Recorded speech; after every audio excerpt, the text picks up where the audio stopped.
Sebelumnya selamat datang di channel YouTube Bagong Bilung.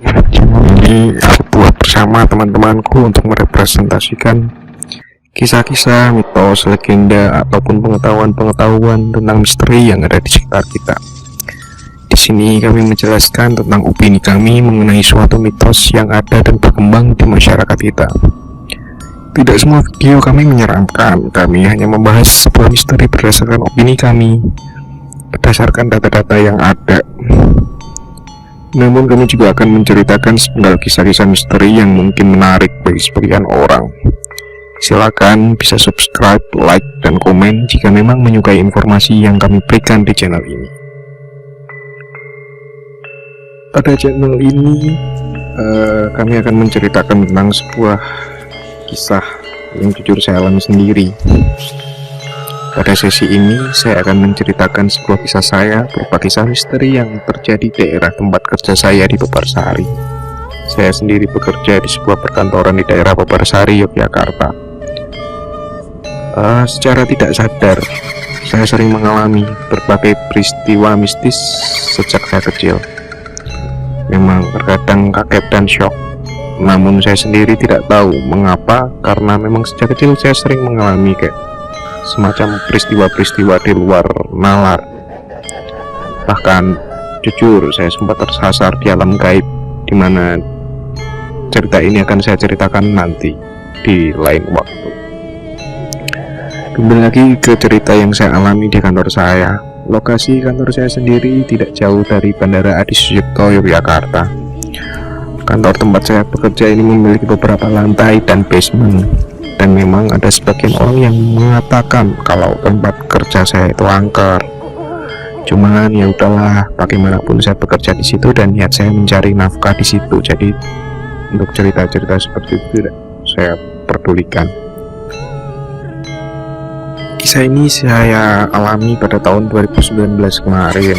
Jujur, saya tidak menyangka akan mengalami cerita, maksud saya mengalami peristiwa hal itu.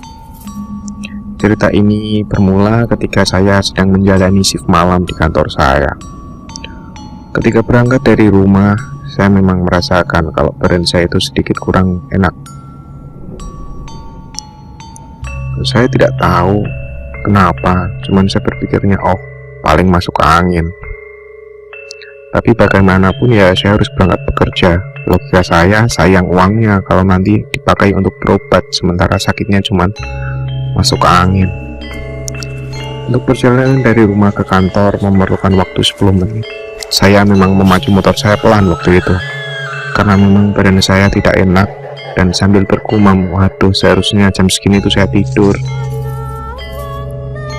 Lalu saya mikir, wah enak nih kalau besok saya pagi makan soto. Seperti itu. Saya memacu motor saya pelan, dan ketika sampai di daerah Peparsari saya berbelok untuk masuk ke basement untuk memarkir motor saya, karena memang sebagai karyawan kita wajib parkir di basement tersebut. Saya ingat tuh kejadian itu, waktu itu saya mengambil tiket untuk masuk ke basement. Basement sendiri luas ya. Di sini parkirannya memang sangat luas, dan saya memacu motor saya menuju basement 1. Saya tengok kanan kiri sambil berjalan pelan. Saya punya harapan bisa parkir motor di situ. Cuman karena memang penuh, ya udah saya menuju basement 2. Untuk jalan menuju basement 2 sendiri berbentuk letter U, dimana untuk belok ke basement kita belok kiri, dan jalan menuju basement itu dari bawah kita memang tidak bisa melihat, bahkan dari atas pun kita tidak bisa melihat untuk belok ke bawah itu. Dan yang saya pikirkan di situ, kok tumben sepi sekali tempatnya, padahal itu udah jamnya pergantian shift, harusnya ada orang-orang di situ. Cuman yang saya rasain waktu itu tidak ada orang sama sekali, dan memang benar-benar sepi. Saya sendirian di situ, bahkan karyawan pun tidak saya lihat di situ. karena saya lihat di basement 1 full motor di situ semua dan tidak ada area parkir yang pas di situ. Saya berbelok, saya berjalan menuju basement 2. Saya basement 2, dan ketika saya belok menuju basement 2, saya kaget. Tiba-tiba di tengah jalan ada anak kecil, posisinya lagi jongkok hadap saya, tiba-tiba tersenyum. Kaget saya, motor saya hatiin tiba-tiba, mau jatuh tuh waktu itu. Saya ingat sekali waktu itu anak kecil tersenyum dengan wajah yang pucat, kulit-kulit bule, dengan pakaian kemeja berwarna putih dan celana hitam. Di dadanya tuh ada kayak sabuk apa sih istilahnya yang dipakai tuh, 2 di kanan dan di kiri itu yang disambungin ke celana. Dia posisinya jongkok melihat saya sambil tersenyum. Kaget saya waktu itu, takut. Motor saya banting ke kiri posisinya, dan itu nggak seimbang. Akhirnya saya hampir jatuh. Saya terlalu fokus ke motor saya dan saya tidak melihat bocah itu lagi. Dan ketika saya tengok, bocah itu sudah tidak ada di jalan. Saya kaget sekali, kenapa ada kejadian kayak gini. Tumben-tumbenan saya bisa kayak ngerasain sebegitu fullnya bentuk sosoknya kayak gitu. Takut sebenarnya, saya mulai takut tuh di situ. Tangan saya udah mulai gemeteran, keringet dingin udah mulai keluar. Lalu saya paksakan diri untuk, ya udahlah, ayo turun aja. Ya udah, saya turun ke basement 2. Di basement 2 pun seperti itu, sepi sekali, tumben sekali tuh di situ, sepi sekali. Saya parkir di dekat pintu masuk, di dekat lift. Saya masih tidak tenang di situ. Saya nyalain kan asap rokok. Saya nyalain rokok saya maksudnya. Saya nyalain rokok saya lihat tangan saya tuh di situ masih gemetar. Masih teringat tadi lihat bocah kecil di jalan seperti itu.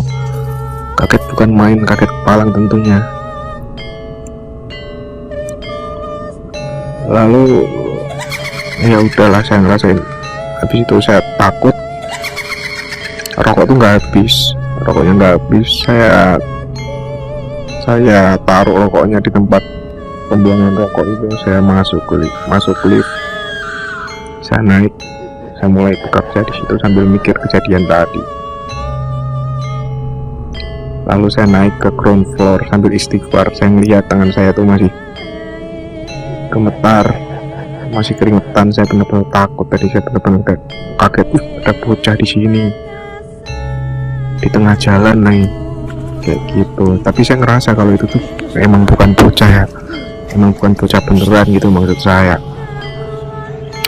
Sambil kerja tuh saya sambil mikir, sejam 2 jam gitu berlalu. Saya capek, lalu saya keluar, diajakin teman saya si Akib. Cok, ayo ngerokok. Ya udah ayo gituin. Saya gituin. Kita berjalan berdua. Dia ngobrol, ngomong apa ngalor itu saya lupa, karena saya masih keinget kejadian tadi. Dari tempat saya kerja untuk ke tempat ngerokok itu sekitar 5 menit nggak nyampe. Itu kita keluar ruangan dulu dan menuju ruangan utama, di mana ruangan utama tuh bentuknya luas, maklum bekas mall. Luas gitu, di sebelah kiri ada lift. Saya ngerasa tuh di situ kayak ada yang memperhatiin. Tapi saya tengok, tidak ada orang.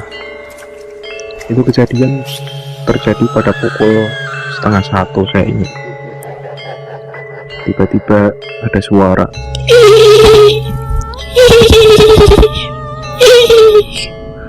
Kaget lagi saya tengok kanan kiri, tidak ada siapa-siapa, ada yang ketawa.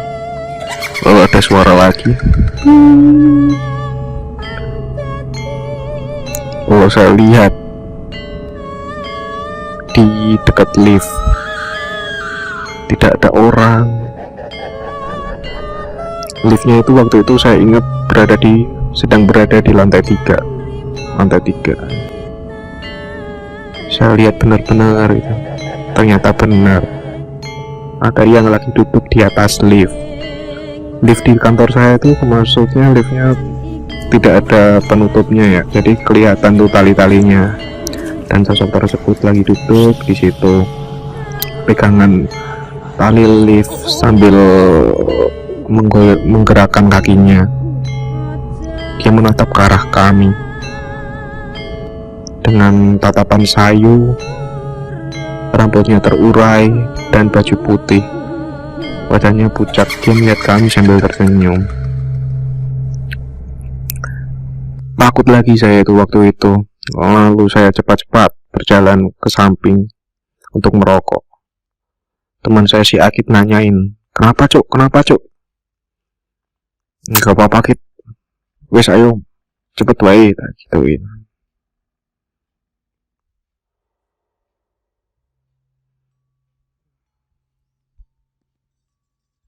Di situ saya mulai parno, saya mulai takut, dan ya gimana ya, maksudnya kayak kaget aja gitu. Kenapa sih malam ini gitu? Kok tiba-tiba ngelihat dalam semalam bisa ngelihat 2 kayak gitu.